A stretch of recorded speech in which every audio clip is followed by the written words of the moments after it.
This ugly war in Ukraine, it's past its 100th day.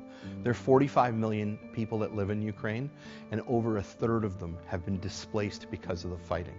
So of the 15 million people that are on the move, over 7 million of them, mostly women and children, have actually crossed the border and become refugees and actually exited out of Ukraine. What GlobalMedic's been doing since the beginning is we've been providing medical aid and medical assistance to all kinds of hospitals to provide over-the-counter medicines, essential medicines, trauma supplies because of the war.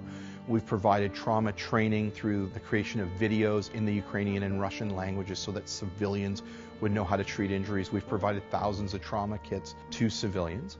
We've also provided millions of water purification tablets because one of the ugly weapons of this war is taking away access to clean drinking water, especially in the eastern zones.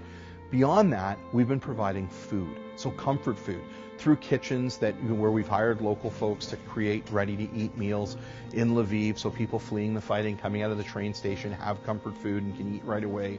In Odessa, where we really focus on feeding the elderly that are stuck, they've sought refuge and they're in the Odessa area, they don't have money, and now we're getting them borscht and basic meals just to keep them alive and fed. We're also providing food hampers. So imagine a box filled with 20 pounds of food, so grains, pasta, beans, proteins, cans of pate and different meat. And we package those boxes and we put them out to families in need, especially up in the east.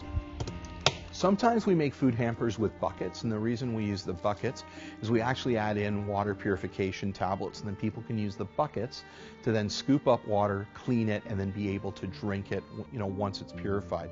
We're now starting to move in water purification units in the form of our family emergency kits. So many of our kits include solar lights because we know a lot of people have just lost power.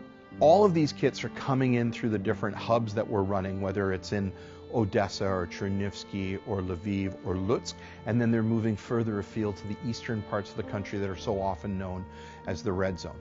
It is a hot one here. In Moldova, our teams have been providing grocery hampers to refugee families still living in the Chisinau area.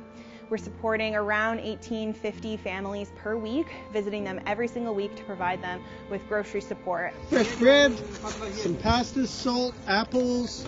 These hampers include culturally appropriate items as well as local produce that we're purchasing from local farmers who are also being paid to help put these hampers together. There's a great impact for the local Moldovan economy while also supporting these refugee families who are still in desperate need of assistance. In Romania, we're also doing a lot of food security programming, again, packing hampers using locally procured items. Most of these hampers are being transported back across the border into areas like Chernivtsi, where they are being distributed to internally displaced Ukrainians. This conflict is still ongoing, and there are millions of Ukrainians who are in need of support. GlobalMedic will continue to be on the ground, adapting our response and making sure that what we're delivering is the right aid to the right people at the right time.